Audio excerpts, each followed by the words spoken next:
Chị Mai gửi cho em nha chị Mai nhé. Gửi liền đi. Không. Sao khó đâu gửi đi. Ủa Nhi cho gửi liền đi. Put it on Facebook. Okay. We've talked about all these things. Fundamentals about relationships. I'm sure you know this, huh? Dạ. Positive relationships versus negative relationships. Dạ. Positive as X increases, Y increases. You know, one of the constant big confusions in research is the difference between the independent and the dependent variable. Independent and dependent variable. Students, graduate students, faculty, everybody has trouble, except people who do it, you know. Because the words are so strange. Well, what do they mean, you know? Why do they call them that? It doesn't. But there is meaning. I mean, but anyway, the independent variable influences the dependent variable. In other words, that variable is said to be dependent upon the independent variable. It's a strange logic, and the words confuse people constantly. X causes Y. X is independent, Y is dependent.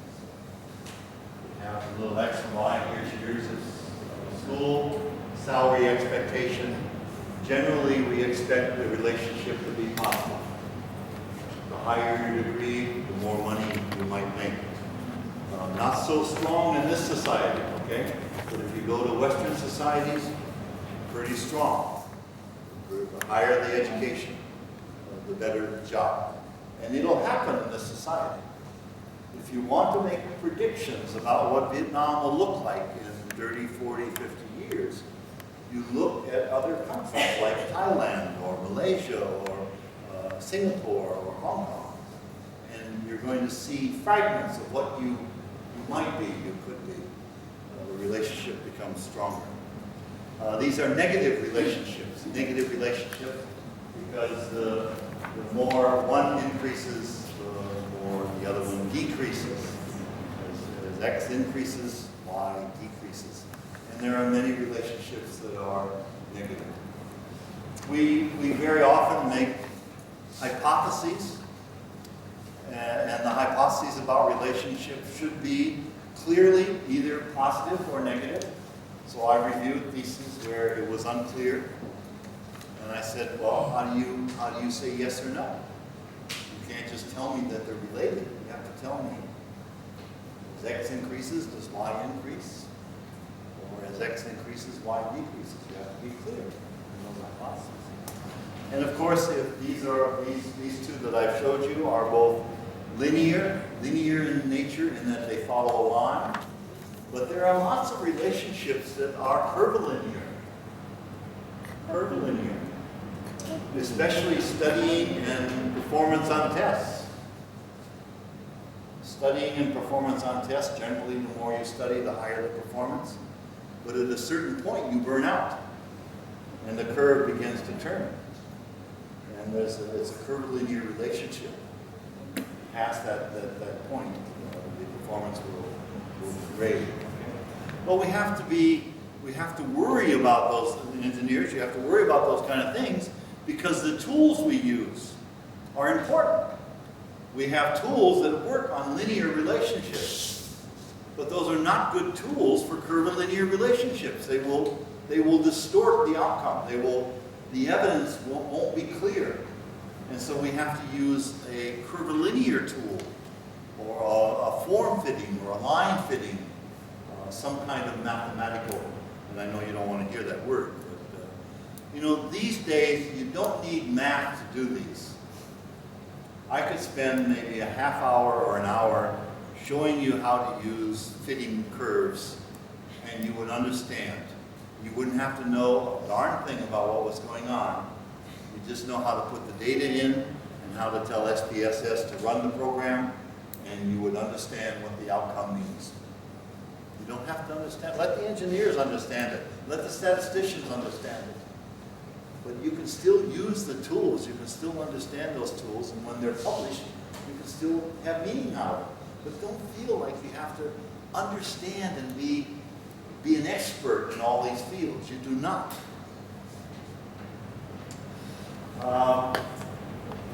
Especially in humanities and social science, although engineers also need this, this kind of understanding that there is different data. I know we had a discussion about the yes and no. There are, sometimes we collect data which is only yes and no. One really important variable that we very often collect, especially in language training, is gender, because gender explains a lot. Gender has a lot to do. For some reason, we don't, once again, you see, it's a correlational study, but it's not a causal study. So we can establish that females are better at language than males, but we don't have to know the reason why. We just collect the evidence that says that's true. Now, if we want to develop policy and programs that will change that, then we have to understand the causality. Then we have to look deeper into the relationship. But gender is one of those variables that is very important. But it's categorical. It's purely categorical. It's the roles. Marital status sometimes can have a lot of meaning if you have a family, if you have children. Okay. We call those nominal variables, those categorical variables. Sometimes the engineers and the scientists will dismiss them as being useless. But those of us in the social sciences and humanities, they can be very important because the roles, they are related to a lot of different things. Now, we do try to go up a little bit on measurement when we look, for example, at environmentalism. I want to know how environmental you are, how environmental you live your life. Do you believe in climate change, for example? Then we would, one way of measuring, do you believe in climate change, is yes and no. Is that wrong? No, it's not wrong. Is it the best we can do? No, it's not the best we can do. For example, I might say, to what extent do you believe in climate change? Not at all. A little bit. Pretty much. Oh, I think it's totally true. You see, 4 different options. And when we do the 4 different options, now we have moved the measurement from a simple categorical to what we call ordinal data, ranking data, a little bit more sophisticated. Can we, what's wrong? Oh, more battery? Hello? Lost.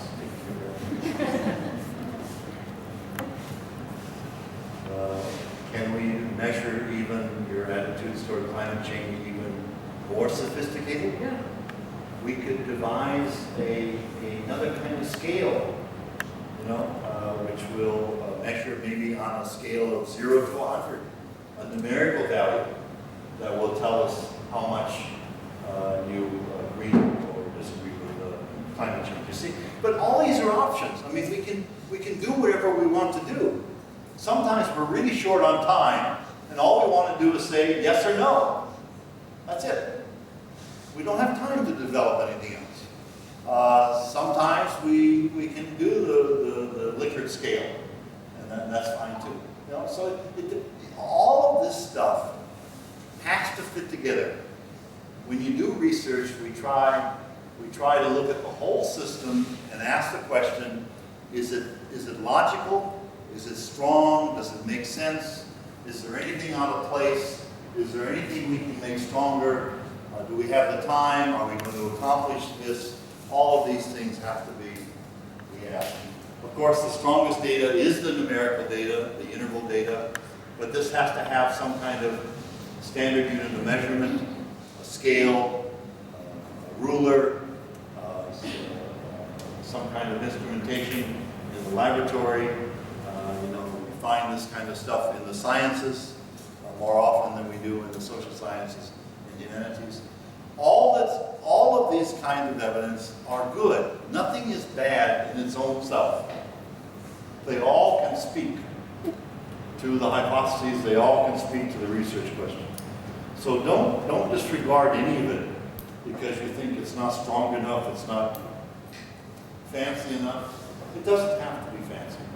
Sometimes you can paint a picture with categorical data that will tell you clearly what's happening, much clearly than numbers. Okay? And I know masters, people who are really good at taking data and painting these beautiful pictures of what the world looks like. I like to do that. I like to take numbers and paint pictures of what the world looks like using information that's collected. Excuse me, I have a Yes. question. Are there any limitation for the variable here in the change? Any limitations for the I variable? mean, how many variables should we mention or include in there? Is there any limitation? But you know, any limitations that exist, they exist only because it doesn't make sense. In other words, some pieces of research, the theory and the question and everything would suggest only a few characteristics or variables need to be included. That's fine. Other pieces of research we like to, they require that we have to expand that thinking, and maybe 10 or 15 variables sometimes. What determines whether or not there's enough variables or not enough variables, or too many variables or too little variables, once again, is the professional judgment that you make about how many variables, what information do we collect?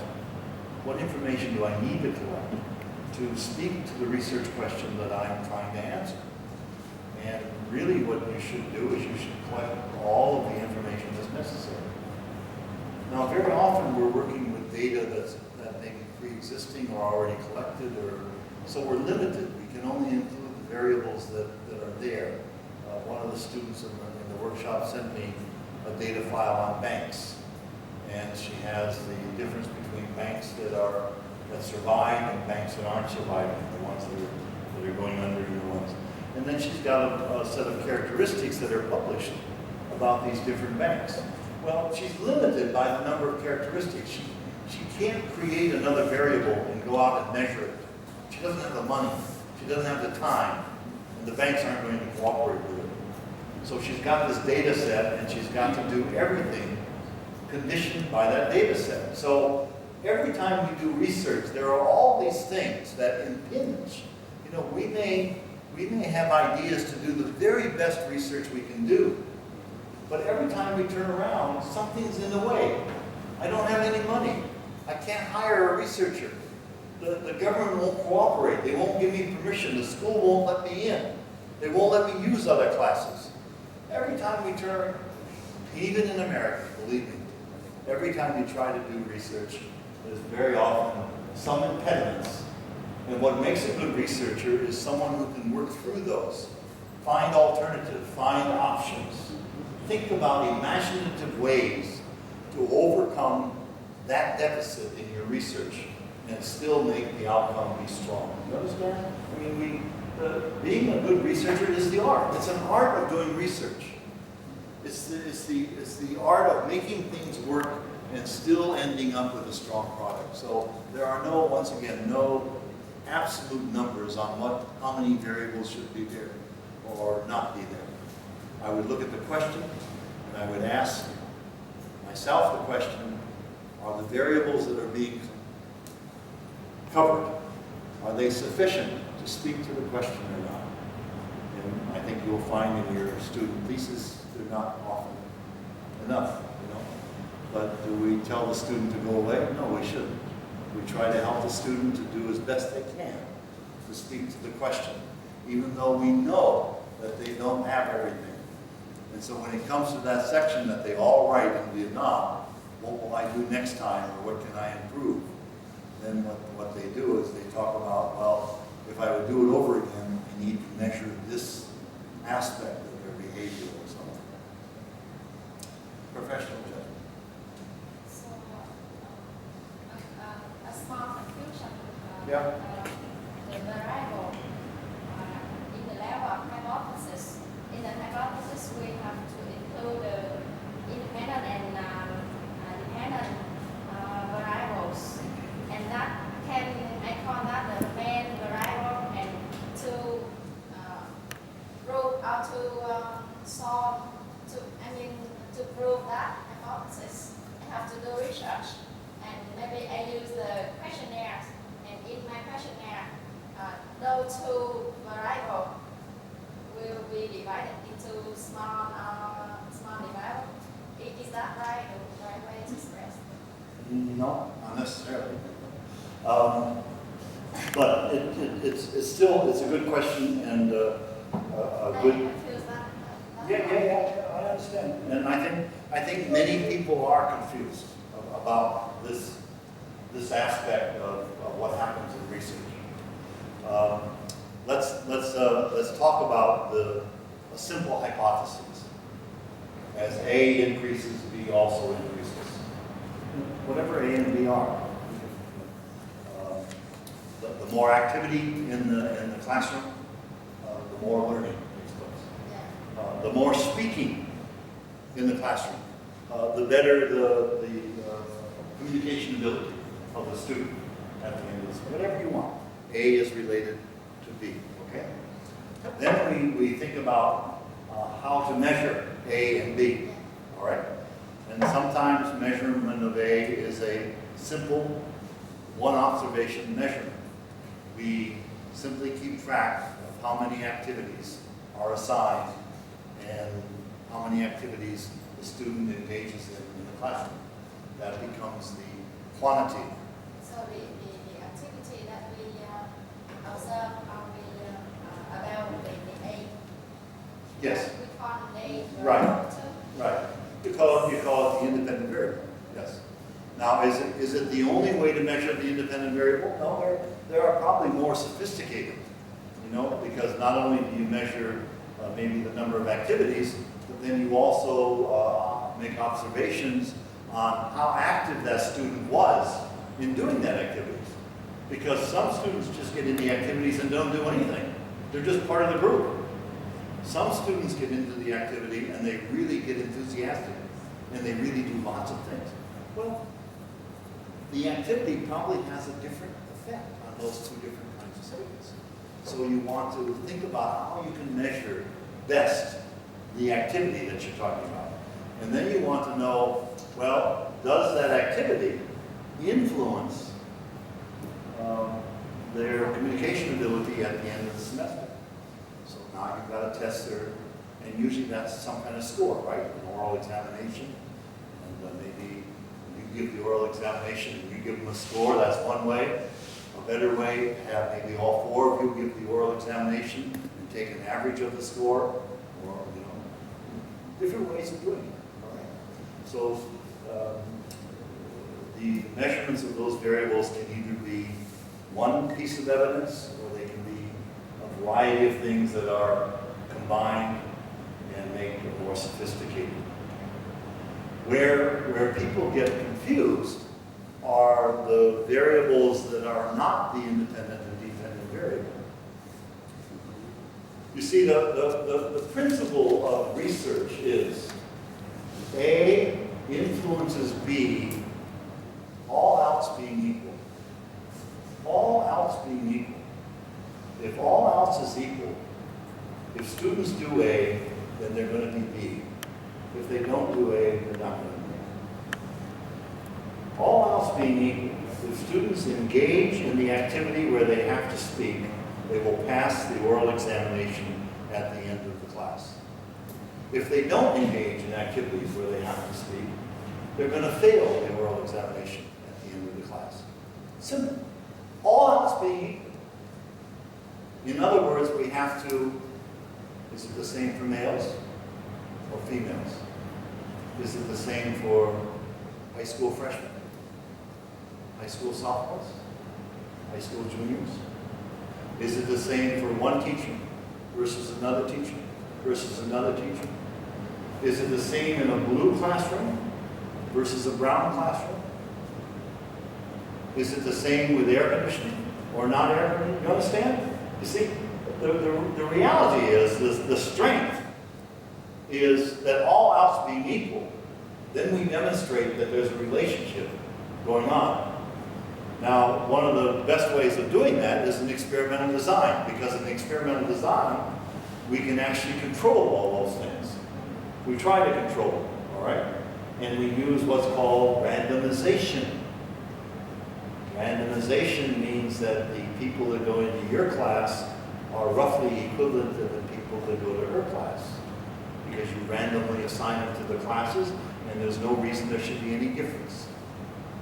As many people have two-parent families as have one-parent families. As many people have had English before as don't have. You know, we just assume that they're equal. That's what randomization does. And then we look at those at the end of the semester and ask the question, are the students that you taught any different from the students you taught? All else being equal. So when we do most of our research, we collect all this other data. We collect their gender, we collect their age, we collect the number of siblings they have, we collect how long they've been studying English, we collect how many classes they've had in English, we collect what is their grade. You know, we collect everything we can think of that they can give us, that we can collect about it, because we use statistically. We hold all of that stuff constant and still ask the question, if A, is there B? If no A, no B. All right? So where a lot of people get confused is all those other, we call them control variables, extraneous variables. And what we're trying to do is simply satisfy the requirement that we have established that A influences B, that students who do A learn to speak better than students who don't do A. We know that. Now we want to be sure that that happens regardless of age, regardless of class, regardless of teacher, regardless of textbook, regardless of whether their parents speak English or not. You know, we want to control. And what we find very often is that some of those things have an impact. We think it's the activity in the classroom. It's not the activity in the classroom. They live in a household where English is spoken. Both of their parents speak English. That's the thing that made the difference. Not the fact that so you're wasting your time. If you demonstrate that that's true, you see, then why are you spending all the time doing the activity? Well, because the students study better. Because, okay, that's a different reason. That's fine. You can do that too. Good question. What do I do if the result Did you bring up the next? Did you bring up the next one? Oh, this is the next one. the next PowerPoint? Yeah. This is still PowerPoint number 2. Is it? We'll never get finished all. Go ahead. I'm sorry. What do I do if the result cannot match the hypothesis? And then you say it's The wrong. result does not support the hypothesis. You know, this comment has come up 3 or 4 times today from 3 or 4 different people And then you say it's about, well, the results were what we expected. Now what do? Did we fail? The results don't support the hypotheses. Now what do? Do we fail? You see, what happens in the end? What happens in the end is out of your control. I mean, the idea is that you create a set of activities, your research design, that generates a set of evidence. And that set of evidence you have confidence in. You really believe that the information that you've collected is good information and it represents what's happening in the world. Then you take that information and you begin to analyze it. And you ask the question, do kids who do A really have better grades or than kids who don't do A? And and you think that's true, and all of a sudden your data says, no, it's not true. There's no difference. Whether the kid did A or didn't do A, the grades are the same. The two groups are exactly the same. Okay?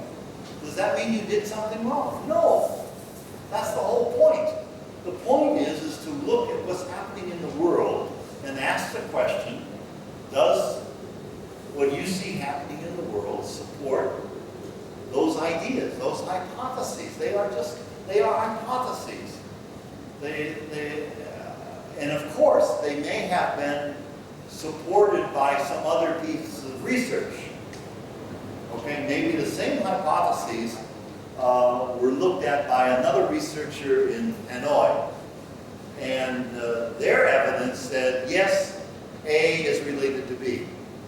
You did the same kind of study here in Cantor, and your evidence says A is not related to B. Oh my God, they're going to fire me. No, if your research is good, your research is good. Your conclusion is still good. Then what do? Then you try to look at those two pieces of research and ask the question, what is different? What could explain why in Hanoi the relationship is supported, but in Cantor the relationship is not supported? As a matter of fact, you're in a good position to ask that question. That's a wonderful thesis. That really is neat. That's something you can talk about. And so you look at you contact the person who did it in Hanoi. You ask them, how did you collect your data? How did you pull your sample? Would you send me a copy of your survey? At least in America, that's what we do. You know, if there's really this, you did a good job. You know, your research was really good. And you can think of no explanation of why the data didn't support the fact that A is related to B, when in fact in Hanoi, A was related to B. You need to try to find out why. What's the difference between the two pieces of research? And that alone will lead you to new research. Because then you'll say, oh, this could be explaining why there's a difference. I think I want to do this research again, except I want to change this. I want to change the way I measure this variable. I want to change the way I collect this data. I want to change the way A is done. I want to change teachers. I had the wrong teacher. Something like that, you know? But no, so we don't change our data. The idea is to set up a set of activities that you have confidence in. And then once you've done those activities and they create the evidence, you stay with the evidence. You analyze the evidence, and that's the evidence. If it supports the hypotheses, great. If it doesn't support the hypotheses, that's the way it is. It just doesn't. Okay, similar to the Moon hypothesis. It is her case similar to Moon hypothesis. Similar to No hypothesis. null hypothesis. No, sorry. And you double L. Yes, but you see,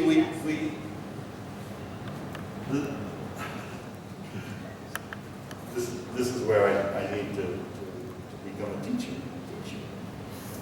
The null hypothesis is a mechanism. It's a logical mechanism. It has no role in the world. We never test null hypotheses. We really don't speak about it.